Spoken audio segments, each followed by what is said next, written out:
عزیزان گرامی وقار، آج کی یہ شب احادیث رسول صلی اللہ تعالیٰ علیہ وسلم کے مطابق ممکنہ لیلۃ القدر میں سے ہے۔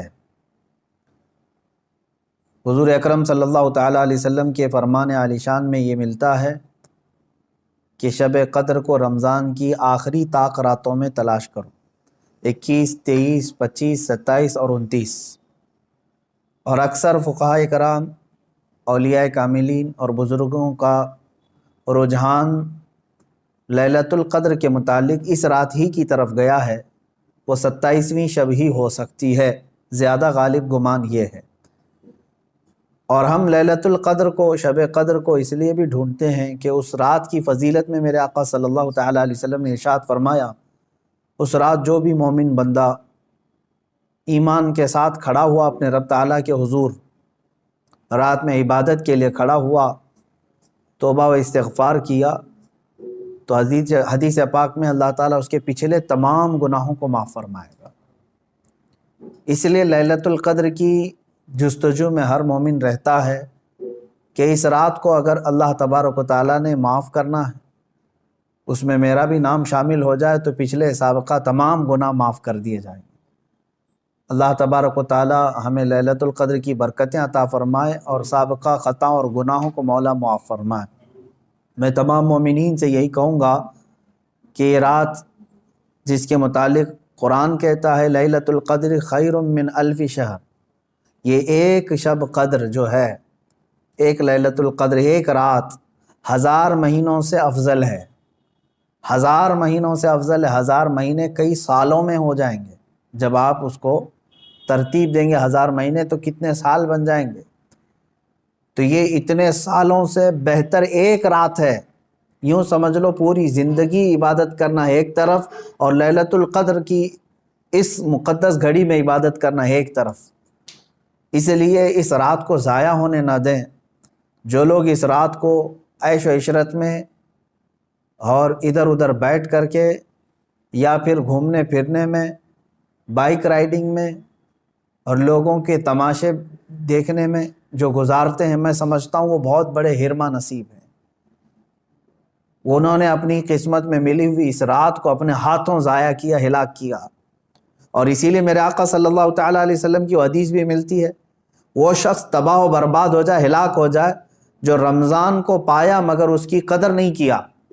اب حضور پاک صلی اللہ تعالیٰ علیہ وسلم نے اس کے لیے دعائے ہلاکت فرمائی ہے، تو ایسا بندہ تو ہلاک ہونا ہی ہے، ایسے کو تو برباد ہونا ہی ہے جو رمضان پایا لیکن اس کی قدر نہیں کر سکا۔ تو میرے عزیزو، میں تمام نوجوانوں سے یہی کہوں گا، تمہارے لیے کھیلنے کودنے اور دوسرے کاموں کے لیے اور بھی بہت سارے اوقات ہیں، لیکن اس پاکیزہ وقت کو اس طرح ضائع نہ کرو۔ اور جو دیکھنے میں ملتا ہے، اس رات کو لوگ دوست احباب کے ساتھ نکل پڑتے ہیں، چلو عیش و عشرت کرنا ہے، کچھ گھومنا ہے پھرنا ہے، لوگوں کو پریشان کرنا ہے۔ اب تو حالات لاک ڈاؤن کے ہیں، باہر اگرچہ جانے نہ ملے مگر اپنے نوجوان بچے اپنے ہی محلے میں لوگوں کو، پولیس کو پریشان کرنے کے لیے نکلتے ہیں۔ تو کیا یہ رات اس طرح کے عیاشیوں کے لیے آتی ہے؟ کیا تم اس کو اوروں کی طرح، غیروں کی طرح سمجھتے ہو کہ انٹرٹینمنٹ کی ایک رات ہے، دوسروں کے تہواروں کی طرح رقص کرنا، ناچنا، شراب پینا، معاذ اللہ؟ یہ وہ رات ہے جو تمہارے سابقہ گناہوں کو معاف کرنے کی بشارت لے کر کے آ رہی ہے۔ تم اس کی طرف توجہ نہیں دیتے، تو پھر ایک بات یہ بھی یاد رکھ لو، تم میں سے کسی کو یہ بات خبر نہیں ہے، کسی کو معلوم نہیں ہے کہ اگلا رمضان تمہاری زندگی میں آئے گا کہ نہیں آئے گا، نہیں معلوم ہے۔ یہاں تو لاشیں اس طرح سے دیکھنے کو مل رہی ہیں، روزانہ موت کی خبریں اس طرح عام ہو چکی ہے۔ تو آپ اندازہ کرو کہ اگر آپ کو اللہ تعالیٰ نے یہ رات عطا کیا ہے تو یہی سوچ کر کے کہ آپ عبادت کرو کہ شاید میری زندگی کی آخری رات ہوگی، یہ لیلۃ القدر شاید میری زندگی میں دوبارہ نہیں ملے گی۔ جب یہ تصور تمہارے اندر آئے گا تو انشاءاللہ عبادت کا ایک ذوق بھی بڑھ جائے گا، لطف بھی آئے گا، اور اللہ تعالیٰ سے گڑ گڑا کر کے مانگو گے بھی۔ اس طرح سے مانگو کہ مولا اگر یہ میری زندگی کی آخری شب قدر ہے تو اس رات کو بخشے بغیر مجھے اپنی جگہ سے نہ اٹھا، میرا نام بخشے وہ میں شمار فرما۔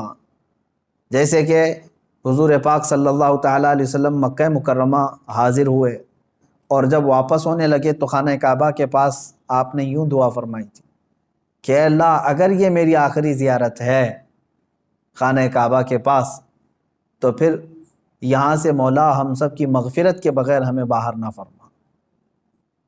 تو اس طرح سے آپ اس رات کو بھی یہ سمجھ کر کے دعا کریں کہ اگر میری زندگی میں اور دوبارہ رمضان آنا نہیں ہے یا لیلۃ القدر آنے کا ہماری زندگی میں کوئی نصیبہ نہیں ہے تو مولا اس رات کو ہی ہمیں معاف فرما دے اور اس کے بعد والی زندگی کو کبیرہ اور صغیرہ گناہوں سے محفوظ فرما دے۔ یہ لیلۃ القدر کے سلسلے میں میرے عزیزوں عبادتوں کا اہتمام کریں، عورتیں اپنے گھروں میں بچوں کو بھی لے کر بچیوں کو بھی لے کر بیٹھیں۔ صرف جاگنا اصل مسئلہ نہیں ہے، بعض لوگ سمجھتے ہیں کہ جاگنا چاہیے، جاگنے کا مطلب موبائل لے کر بیٹھ کر کے جاگنا، یہ فضیلت کی بات ہے۔ جاگنا اس کے لیے افضل ہے جو اپنے آنکھیں قرآن کی تلاوت میں لگا چکا ہو یا اپنے جسم کو رب ذوالجلال کی عبادت میں مصروف کر چکا ہو۔ اور اگر خالی جاگنا اور غیبت کرنا، چغلی کرنا یا واہیات دیکھنا ہے تو میں سمجھتا ہوں اس سے بہتر ہے سو جانا اس آدمی کا، وہ سو جائے گا تو کچھ گناہوں سے بچ جائے گا۔ تو یہ محض گناہ کرنے کے لیے جاگنا یہ افضل نہیں ہے اور نہ ہی اس میں کوئی نیکی کی بات ہے۔ اللہ تبارک و تعالیٰ سب کو اصلاح کی توفیق عطا فرمائے۔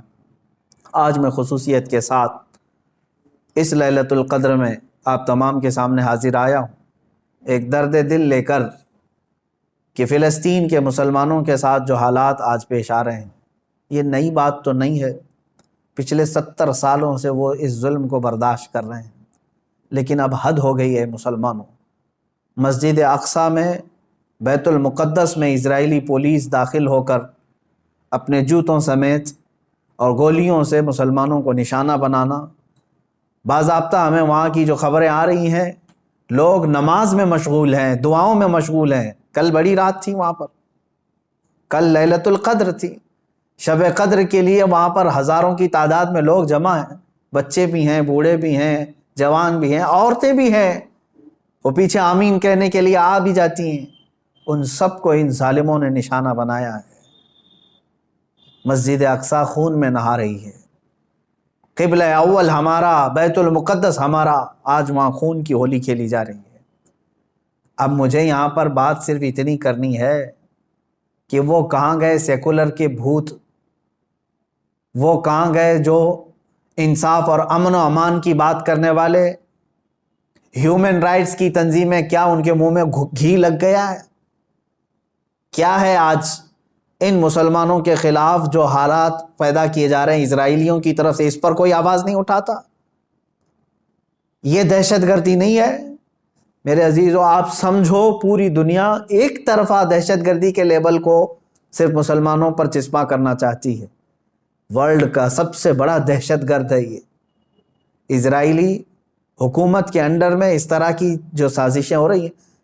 آپ سوچیں کسی بھی مذہب کے، کسی بھی دھرم کے لوگ جب عبادت میں ہوتے ہیں تو گویا کہ وہ دنیا سے کنارہ ہو کر اپنے اپنے خدا کے پاس جا رہے ہیں، یہی تو ان کا تصور ہوتا ہے۔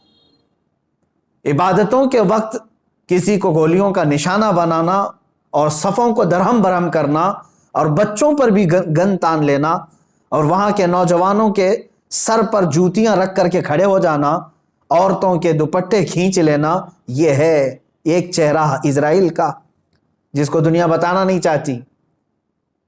اور وہ سب حد پار کر کے بھی امن کے مسیحا ہیں اور دہشت گرد ہم ہیں۔ وہ قتل بھی کرتے ہیں تو چرچا نہیں ہوتا، ہم آہ بھی کہتے ہیں تو ہو جاتے ہیں بدنام۔ میرے عزیزو اب یہ وقت قیامت کے قریب کا ہے، آپ دیکھو کہ تمہارا مسیحا ہے کون تمہارے لیے آواز اٹھانے والا ہے۔ تقریباً 57 ممالک اسلامی نام سے جانے جاتے ہیں، ان میں کا کوئی لیڈر سوائے ترکی یا کچھ لوگوں کے؟ یہ سارے اپنے عیاشیوں میں مصروف ہیں۔ فلسطین کے بچوں کو ایک لقمہ کھانا دینے کے لیے بھی سعودی عرب کی حکومت تیار نہیں، امارات تیار نہیں۔ یہ تو اسرائیل کے ساتھ پینگے بڑھا رہے ہیں، اسرائیل کے ساتھ معاہدے کرنے چلے ہیں، اپنی پراپرٹیاں اور اپنے ایئرپورٹ ان کو گروی دینے کے لیے چلے ہیں۔ سمجھنے کی آج ضرورت ہے۔ جہاں اسلامی ملک ہم سمجھ رہے ہیں، سعودی ہو یا امارات ہو یا بحرین ہو یا قطر ہو، یہ تمام ممالک، ان سب کی نہ جانے کون سی مجبوریاں ہیں، یا ان کے گھروں میں کون سے یہودی آ کر داخل ہو چکے ہیں، یہ واللہ اعلم۔ کہ نہ سیریا کے مارے جانے والے مسلمانوں کے لیے بات کرتے ہیں، نہ فلسطین کے نہتے بچوں کے لیے بات کرتے ہیں، نہ یہ برما کے قتل عام پر کوئی بات کرتے ہیں۔ ان کو تو کچھ لینا دینا نہیں ہے امت مصطفیٰ سے، بلکہ یہ الٹا امت کے ان غریب مسلمانوں کو بلیم کرتے ہیں کہ یہ اس طرح دہشت پھیلاتے ہیں۔ ایک وقت آئے گا، دیکھ لینا، ان کی کرسیاں ہلیں گی، وقت آئے گا جب ان کے تاج اچھالے جائیں گے، یہ سب بہت بری موت مارے جائیں گے۔ اس لیے کہ میں نے پڑھا ہے کفر کی حکومت تو چل سکتی ہے لیکن ظلم کی حکومت نہیں چلے گی۔ ظلم زیادہ دن تک نہیں چلے گا، یہ صدائے بازگشت ہے، پلٹ کر کے واپس آنا ہے۔ آپ کو پتہ ہے، میں نے دیکھا ہے فلسطین کے بہت سارے لوگوں کو جن حالات میں وہ زندگی گزار رہے ہیں، اللہ کی پناہ، 35 سال 40 سال سے ان کی مارکیٹوں پر کرفیو لگی ہے۔ کرفیو سمجھتے ہیں، ایک دن 2 دن کرفیو لگے تو ہماری دکانوں پر تالا، اور 40 سال سے کرفیو لگا کر کے رکھے ہیں کچھ مارکیٹس میں، بازاروں میں، دکانوں پر جالے لگ چکے ہیں، بہت ساری پراپرٹیاں اور جائیدادیں ہڑپ کر کے اسرائیلی غصب کر کے بیٹھے ہوئے ہیں۔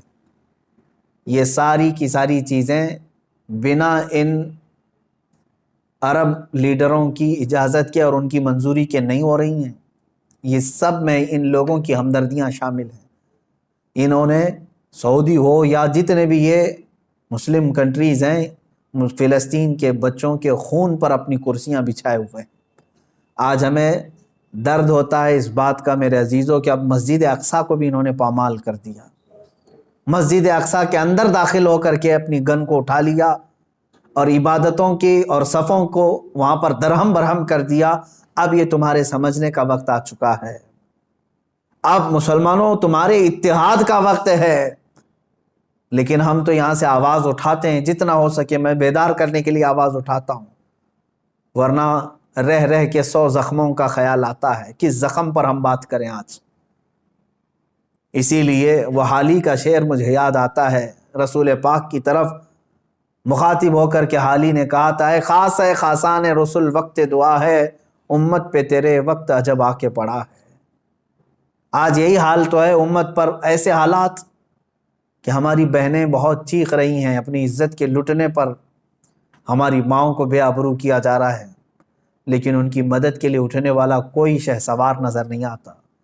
مشرق سے مغرب تک، شمال سے جنوب تک ایک چپی اور ایک خاموشی ہے، ایک ایسا سنسان ماحول ہے کہ سب اپنوں میں اور اپنے آپ میں مست ہیں۔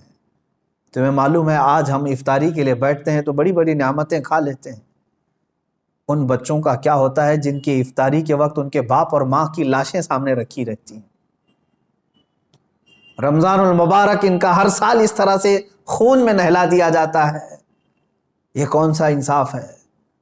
یہ امریکہ جو ہیومن رائٹس کی بات کرتا ہے، دنیا کو انصاف اور جمہوریت دینے کا علم بردار کہلاتا ہے، یہ سب کے سب ان فلسطینیوں کے قتل عام پر خاموشی اختیار کیے ہوں گے۔ کہاں ہے وہ اقوام متحدہ؟ کہاں ہے وہ UN ہے؟ وہاں پر ان چیزوں کی بات نہیں ہوگی۔ ہاں، اگر ایک اسرائیلی مارا گیا یا ایک یہودی یا ایک عیسائی مارا گیا تو اس کے لیے تو بوال ہوگا۔ مسلمانوں کا خون سستا ہو چکا ہے، مسلمانوں کا خون بہت عام ہے کہ ان کو کوئی بھی بہا دے۔ اے مسلمانوں، اس لیے آج تمہیں واپس اپنے اسی قدم پر آنے کی ضرورت ہے جہاں پر رسول پاک نے تمہیں چھوڑا تھا۔